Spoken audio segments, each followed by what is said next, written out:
Hello and welcome to the Cyber Weekly. Today we're having an interesting guest, Jen. Unfortunately, I even didn't ask for how you pronounce your sector name. That's okay. Just Quas. Like it sounds like it's with a Quas. Q-U-A-S. Just Quas, yeah. But everybody, K was, Jen K, Hey you. I don't know. Actually, K was actually sounds nice. Right? So, I think so too. yeah. So Jen K was. So Jen, for those who don't know you, for starters, who is Jen? And basing on the theme of today, which is hunting cloud threats at scale, how do you fit into this topic and why are you the right person for the job? Sure. Thanks for having me, by the way. This is really great. And thank you so much for the opportunity. So I'm Jen. I have been in cyber threat intelligence since 2019. Before that, I was in IT, and before that, I was a little bit more specific, honed into being an Apple genius. And I think we're going to probably talk about that later too. But for cloud hunting at scale, and I know you said, who is Jen? Why is this one of your topics? I have been with my same company.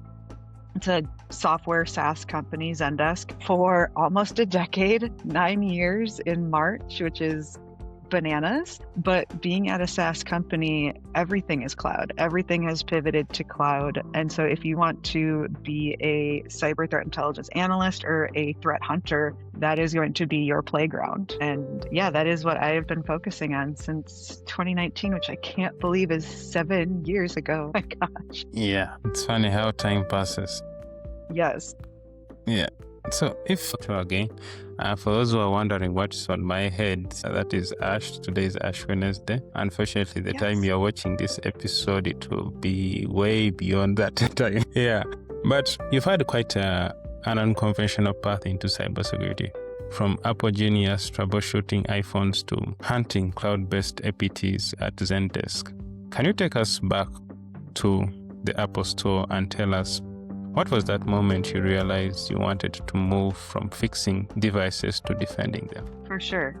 Thank you. The moment for me, and it's funny you asked that because there definitely was one moment where every day we troubleshot devices, and then I went to Genius training, and then I got to actually fix devices, which was super cool. And you get to know the customers and you get to know these devices, and you really get to know that these are lifelines for people. For better or worse, these devices are your connection to your family, your connection to emergency services, your data. And there was one instance, and I remember even where I was like standing in the Apple Store, because a father came in with an iPad and they had an app that you could customize different buttons for his nonverbal son. And something happened where they lost all of their custom buttons. They had buttons where the son could press and it was their sister's name and their mom's name or their specific food that they like, because they had totally customized this app. And they lost it and they were devastated. And luckily, for whatever reason and why they lost it, we were able to restore it from a backup. I mean, that's all on them. They were the ones backing up. They did a phenomenal job with the maintenance of their device. And we restored it from the backup and all those custom buttons came back. And we were all crying. We were just weeping. We were all crying. We were so happy because if you take away they're lifelines. This son was kind of stuck. This was the way that he communicated and it was gone. And it truly was in that moment that I wanted to make sure that I was part of never having these lifelines taken away from people. I want to make sure, even if it's just a mistake, that I can help troubleshoot like this was. For some reason it got deleted. Or if it is an APT or someone nefarious taking away that lifeline for you, that was when I knew that I wanted to be part of the solution. Now, if you had to dive deep into now your current role, which is at Zendesk, first of all, well done. You've worked for them for nearly a decade, climbing from IT service desks all the way to a senior threat intelligence analyst in an industry where everyone seems to do job hopping, moving from one organization to the other every 18 months. What made you choose to build your career within one organization, and what's been that biggest advantage of that approach? Yeah, great question, because everybody does hop a lot. That's kind of the norm, it's funny because I think we'll talk about it later too, but in other industries, and I live in a community of people that this is not a tech hub. I'm in a small town, and it's mainly, retirees that look at us and go, "Why are you moving every 2 years?"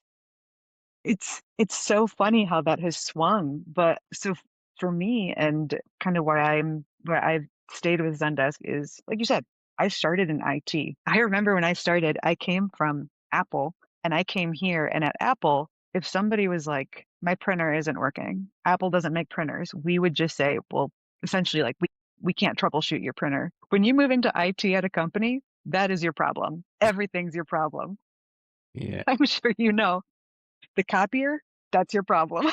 I'm like, "My God."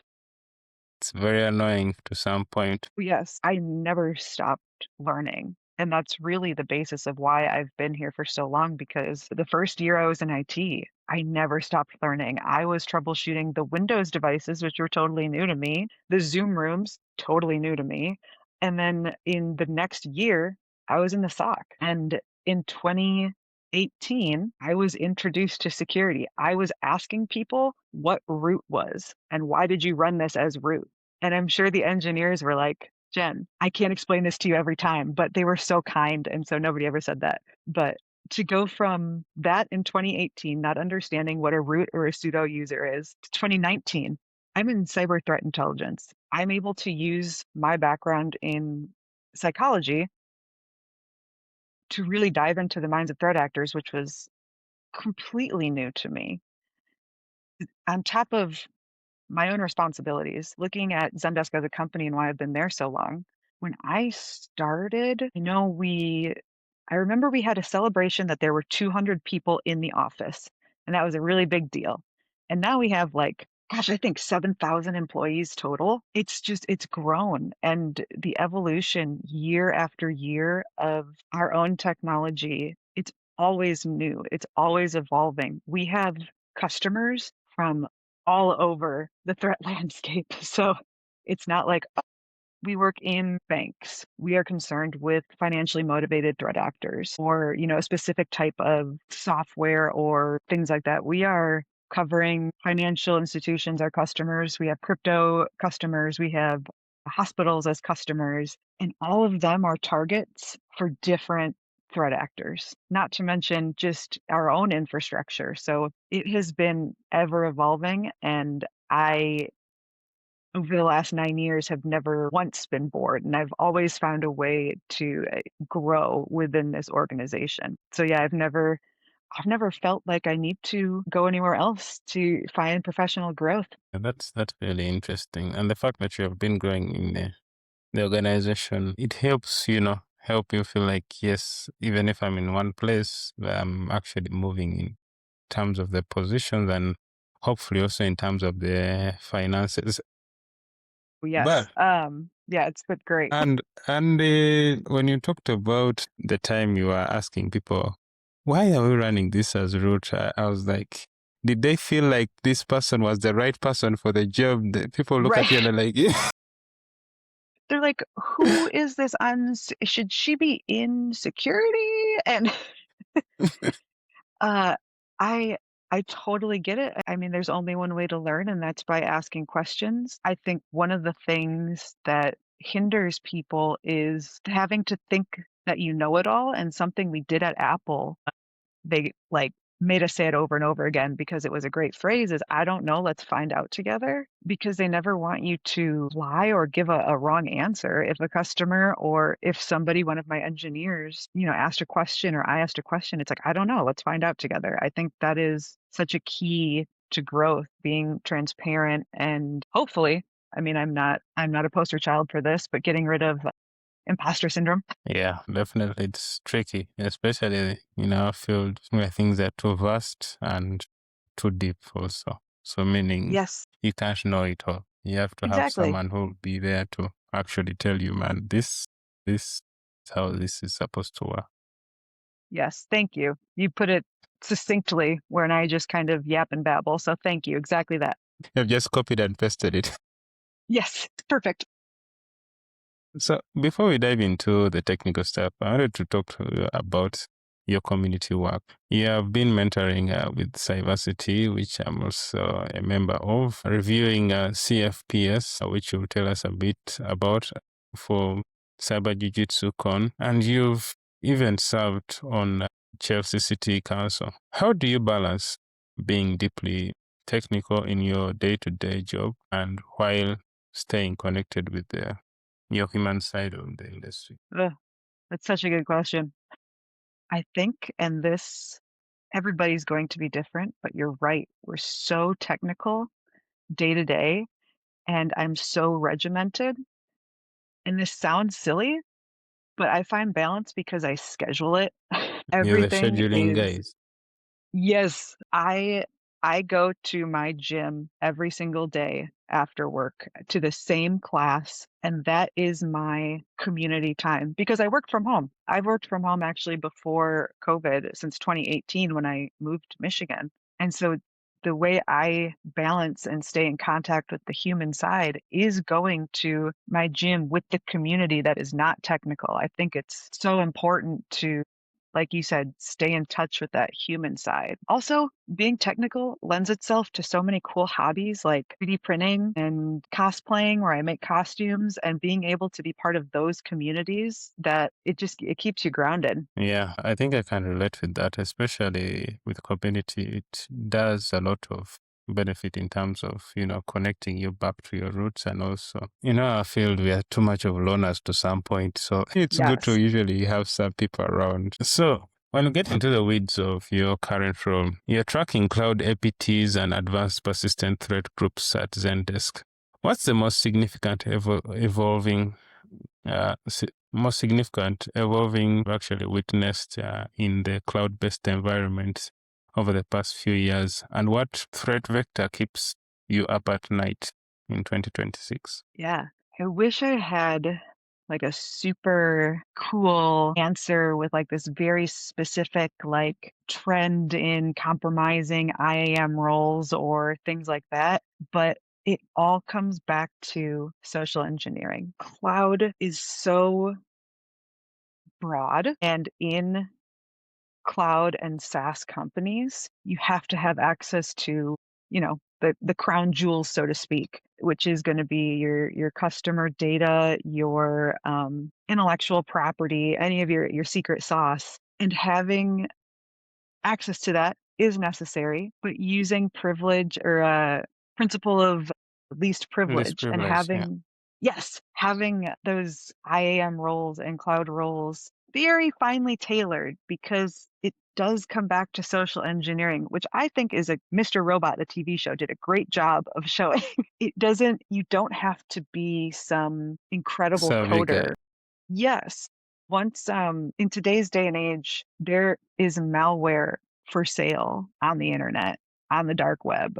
Initial access brokers are an entire industry where if you might not know how to compromise someone, but you want to, you just have to go on a forum and hire somebody. The barrier to compromise is the lowest it's ever been. And so being able to follow principle of least privilege will help, but the thing that does keep me up at night, again, it's not cloud specific, but it's social engineering. As AI progresses, we're seeing like generated like ClickFix, the ClickFix technique where you can create a pop-up box that says, oh, it looks like you need to update your browser. Either click here, which takes you to like possibly an AI generated beautiful, malicious domain, or it says, copy this code into your terminal and run it. And that is all social engineering the user, the victim, to run it, which evades detection because it looks like I initiated it. And if I have access to, a high enough IAM role to these cloud infrastructure, it doesn't look like anything and it won't pop off in detection logs because I did it and I have access to it. It's so scary how fast AI and malicious use of AI is progressing when it comes to social engineering. Does that Yeah, kind of make sense? Is that kind of what you're looking for? I think I can feel your pain because now most of the tools we use, it's basically based on user entity behavior analytics. So if a person does something out of the ordinary, flag this. But now it's such a situation where a person who is actually the right user but using things wrongly, that's where problems come in. And the fact that right now even AI is being used, that's even the most scary part. We are hearing of things like vibe hacking, where people even who don't know even how to hack just use prompts, and it's now a common theme that the guy would just go and buy an AI which is already being used to perform an attack, and even the code self-replicates, so it makes it quite a challenge for us people who are in the Yes. SOC. I The feel your the pain. It's when you look at, like, signature-based detections, that's great, but when, like you said, there's self-replicating, self-writing, on the fly, at runtime editing of malware, how do you detect for that? It's bonkers, and looking at, behavioral analytics, sure, but like we were just talking about, if it is a user that has access to something and they access something, it doesn't look malicious. Yeah, it doesn't.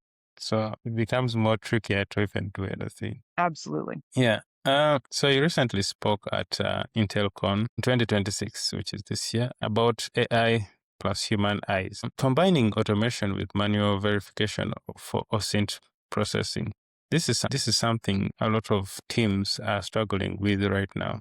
Can you walk us through a real world example where that human double check caught something your automation completely missed? What Oh, yeah.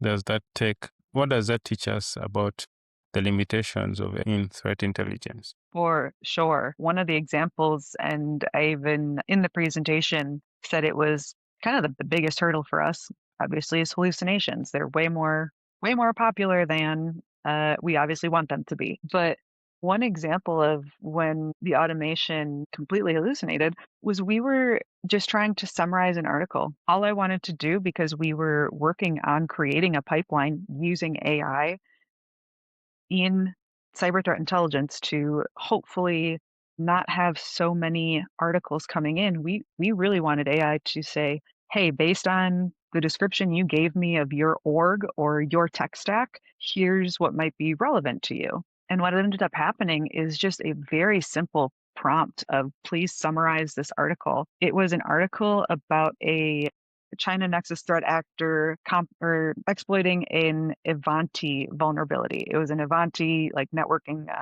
0 day.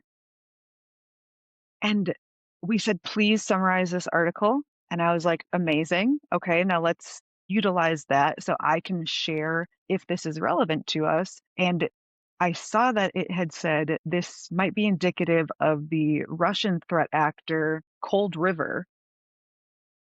And I was like, "Oh, that's so interesting. How would a 0 day from a China Nexus threat actor be indicative of a Russian threat actor?" And so I start digging into it, and I'm like, I spent too much time looking up the Russian threat actor and being like, "How are these 2 connected?" And then, I mean, it was an embarrassingly long amount of time before I just looked at the article that it was summarizing. The article never mentioned Russia once. It never mentioned Cold River. ChatGPT just completely made it up, totally made it up. It was so frustrating how long I spent thinking that there was a connection there, but that's just one example of why I think it's so important to have people reviewing what AI is spitting out, because things like that, I mean, if we were an org that was incredibly concerned about Cold River or had hit by Cold River before, I mean, that would cause a panic, and it had nothing to do with Cold River. So that was frustrating. Yeah, definitely. In terms of certifications, you actually hold the AWS Cloud Practitioner certification, and you've worked specifically on cloud threats. There is a debate in our industry right now about whether threat intelligence analysts need to become cloud engineers to stay relevant. Based on your experience, how much cloud infrastructure knowledge is actually necessary for effective threat hunting, and where do we draw the line? Yeah, great question. I would say what's incredibly, I mean, tough about some roles, and it kind of depends on your org, is just like you said, how wide this field is. It's so hard to know everything. And honing in on cloud, and when you're talking about like CTI and threat hunting in the cloud, while I don't think, like you said, you have to be, a cloud engineer first, that's definitely not like a prereq for CTI or cloud threat hunter. I do think it's really important to know not only the fundamentals and like the taxonomy of cloud infrastructure. You should know what an EC2 instance is. You should know how they're used. You should know if I'm talking about S3 or infrastructure as service, CI/CD pipelines even. You should know when you hear those things what they are. And then I think the really, really, really key part is knowing your org. Because if you know your org never uses a certain size of like EC2 instance, and then all of a sudden one gets spun up, that's when that knowledge really comes in handy. And I think you said it before, anomalous behavior. I think the foundational knowledge of cloud engineering is essential, but I think it's more important to understand your own org's cloud infrastructure so that way you can detect anomalous behavior. Does that make sense? What do you think? Yeah, that makes sense. Yeah, it's more like the way they talk to us when they're talking about learning cybersecurity as a whole. They'll say that first you need to understand what operating systems are, how computers work, in order for you to actually effectively handle issues concerning the computers. I think it's not far from what you are trying to say. If you don't understand the infrastructure of how does it behave, how are you going to properly implement some of these controls? Yeah, and exactly, because what you are going to be looking at as a threat hunter or CTI analyst is privilege escalation, lateral movement. And if you don't understand the infrastructure and how somebody can pivot in your environment, if that is foreign to you, it's going to be really hard to threat hunt because you won't know what you're looking for. Yeah. So you've mentored people through cybersecurity. What's the biggest lie people believe about breaking into cybersecurity? That is a very good question. I think the biggest lie is that there is one path, because there are so many paths. When people think, I will go to this boot camp and I will get a security job, you can go to a sysadmin training job. And if you can show that you understand, you could get a security job. You could get a GRC. Say you are really good with like program management and you get into GRC, you start learning about security, you start becoming really curious, you could pivot into a SOC analyst. I think that would be the biggest, quote unquote lie I've seen about getting into cybersecurity, is that there's one definite path that gets you there. I think there are so many, and depending on what you're interested in, it's the hardest, is when people are like, Jen, how do I get into cybersecurity? And then I ask, what are you interested in? Network, cloud, cryptography, no encryption. And they're like, I don't know. Then you give them resources and figure out what people are interested in. And from there, you can kind of tailor a plan to the person and their background and experience. But there's definitely not one path of get a cybersecurity degree, get a job. There are so many. Yeah, that's very true. What about So you? what's up? Me, I believe that yes, there's no one size fits all, but to some point also you have to decide, because I don't feel like you should be running around in a maze. You look at this shiny object, you run to it. Yes. Like, yeah, because that could be a Yes. very big problem with our generation. Find that one person will be running back and forth, and then at the end of the day, yes, you'll be knowing a bit of everything, but at the same time, there should be an area of full focus. Yeah, absolutely. I think, cybersecurity can be so overwhelming with all of those topics. But to your point, I do think to be good at any one topic, you gotta hone in on it. So if you are like, for me, I want to be the best SaaS threat landscape CTI analyst and threat hunter. That's pretty narrow. You gotta hone in on it. If you are like, I want to, you gotta pick on-prem or cloud. If you start funneling down to what you want to focus on, I think that's a really good call out. Thanks for saying that. According to you, what separates a good analyst from someone's leadership trust in the board? Boardroom? This might not be the answer that many people say. This might be a hot take, but this goes back to when we were saying, I don't know, let's find out. I would always want an analyst, and I've given strategic intelligence products to C staff, to directors, to like you said, in boardrooms. But what I think stands out is that honesty, and that you can have a conversation with people. And if they ask you a question and you don't know, saying, I don't know, because it will always come back if you give a wrong answer negatively.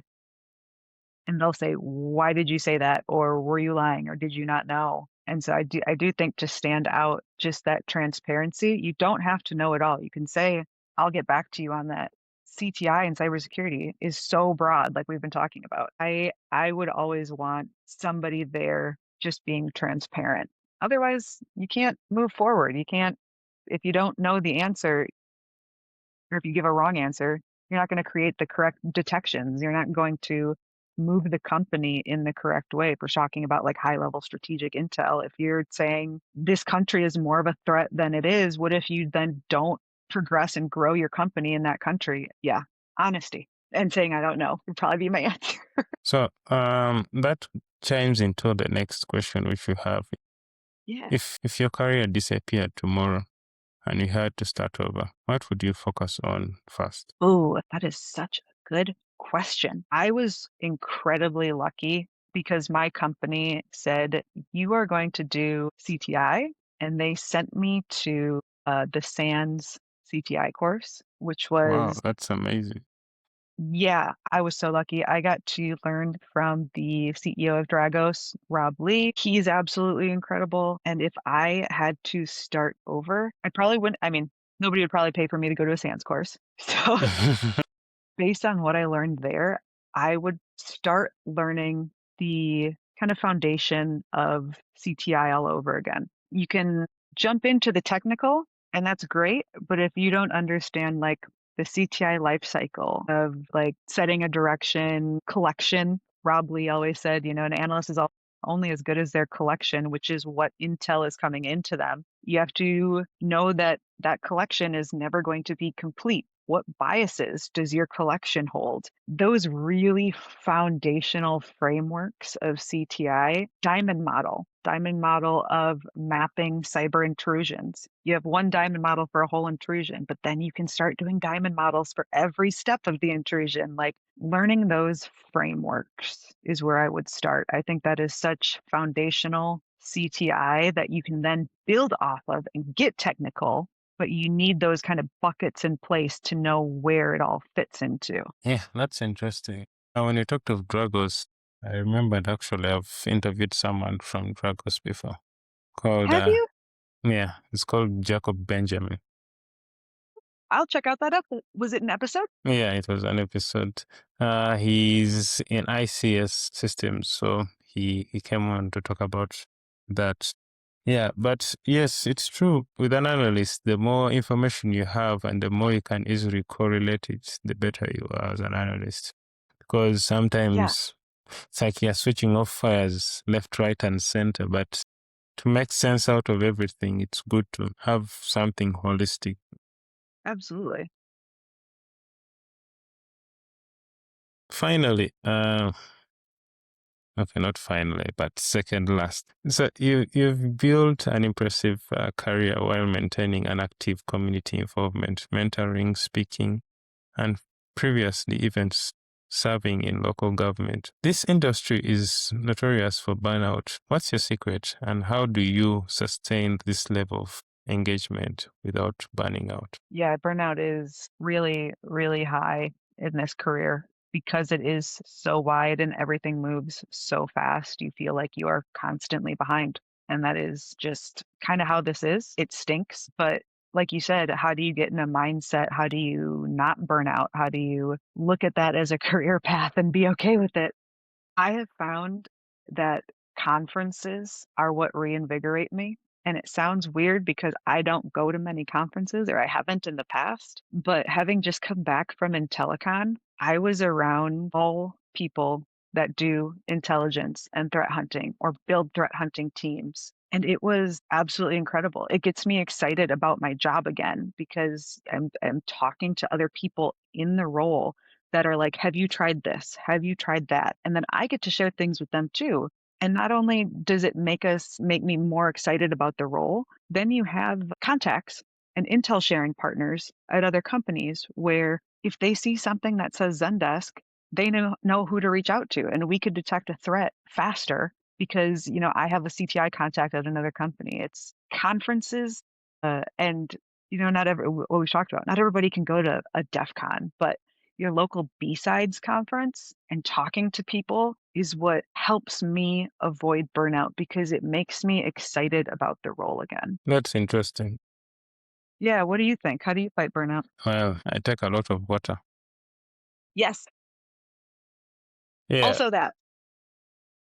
Yes, all jokes aside, but I feel like it's community which keeps me up and running. If I can talk to my peers or a loved one, and yes, that keeps me grounded and also, makes the bad days at least slightly better. Yes, take time away. It will always be there, and it's always moving at such a fast clip. If you take a day off, it's okay. It'll be there. And I think it's so good, like you said, to talk to your loved ones. Go pet your animal for a few minutes in the middle of the day if you can. Yeah, if you can. There's something we talked about actually off camera, which you said you were going Yes. to talk about, which was basically why you were able to actually come on this show. Could you elaborate Yes. on that? For sure. So a little bit of background. I was asked to do this show, and I told you that I was too scared. I said, to be totally honest, I didn't think people would want to hear what I have to say. I often think who am I to say or have any authority. I'm just one person. My experience has been weird and unique, but everybody's experience has been weird and unique. Nobody has the same path into this career. Something that helped me not get over it, I obviously still struggle with it, but was being accepted to Intellicon and Fayez, the coordinator and director of Intellicon, taking a chance on me and being like, yeah, I want to hear what you have to say was so validating and so incredible that it truly gave me the confidence to come back to you and say, you know what? There's nothing wrong with having a conversation. And if it helps somebody, wonderful. Your podcast helps so many people. And that's why I'm in this is to help people bring awesome people into the field and help defend good people that might not otherwise be able to. Yeah, thank you for that. And thank you for being brave enough to come on the show. I'm sure this is your first podcast, but I'm praying that it will be the one of many which are yet to come this year. Thank you. Thank you. And truly, thank you because this is such an amazing podcast. And I've learned so much just listening to the episodes that you've put out already. So, really, really appreciate you. Thank you. You're welcome. We'll continue to inspire more people like Jen and many to come because at the end of the day, I was told a famous quote. I always forget the name of the person who wrote the quote, but bear with me. He said that what we do for ourselves dies with us, but what we do for others stays and is forever immortal. And that was Andrew Pike. So it's that thing which keeps us motivated here on the show to inspire many lives through what we do, and that will help live on long beyond us as people. Yeah. So we That was have, beautiful. thank you. We have literally had a roller coaster of emotions on this episode. When it comes to your parting shots, where can people find you? And if people want to get to know more about you, or what would be your last word for our audience? I'm supposed to follow up that quote. No pressure, but I thank you again. I can't say thank you enough. This has been incredible. And to know that how closely we align on what the greater picture is, which is helping people. I think so many times we can get like all today, I'm trying to figure out how to get one automation to work. And I get so focused. And I think, like you said, the automation is to help protect people. Like that's the goal. Take a deep breath. And thank you for saying that. It's such a beautiful quote. But to learn more, go by, forgive the pun and the joke here, but I'm in cyber threat intelligence. And so I go by cyber threat intelligence. Mm, And so I have a website, ctigen.com. All that's on there are resources. I just like putting together resources for people. If you want to learn more about cyber threat intelligence, there's a list of conferences and you can filter them by cost. I also have a list of people to follow, some of my own mentors and awesome people that I think are great to follow. And then I also have a list of podcasts, which I am going to add this one to. So, list of podcasts to listen to if you're interested. But yeah, that's the whole goal of the website is to be a resource if you do want to learn more about CTI or cybersecurity. So that would probably be my parting shot for you. thank you. Thank you for adding Thank you. us to ctigen.com. We're definitely going to add that in the show notes. Other than that, see you all in the next episode.